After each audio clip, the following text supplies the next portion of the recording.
Let's talk about some other earnings, shall we? ZoomInfo, one of the movers we're watching, and it's down by 23%, extending declines after cutting its full-year guidance for revenue, free cash flow, and earnings. It did report a beat in its second quarter results, but the company explaining in its earnings call that its growth could be offset by deterioration in buyer sentiment and behavior. Basically, this is lead generation and assistance software. That's what ZoomInfo does here.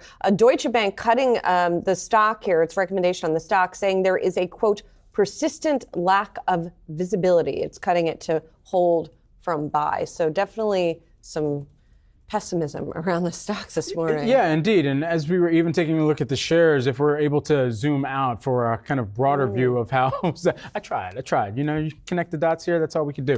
ZoomInfo stock over the course of the past 3 months is down by about 10, 11% here. And you look at that year-to-date performance as well, having a dismal performance, it's down by about 34% on that scale. Now, larger question for some of these B2B companies as of where they can continue to generate demand during a downturn, at least in some of the cost restructuring for some of the portfolio clients that they would have leaned on in the past. Typically, companies would kind of acquire to grow, but ZoomInfo and the cash that some companies have been able to deploy and add on to their service offerings, ZoomInfo not necessarily in the same kind of instance as you would see a Microsoft, as you would see a Salesforce or an Oracle or even an Adobe, even if some of those deals get scrutinized and don't come into the fray.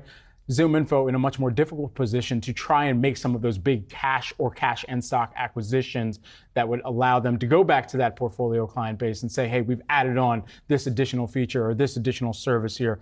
So we'll see what more the company has to say surrounding the results as well as where they're going to initiate that demand generation here.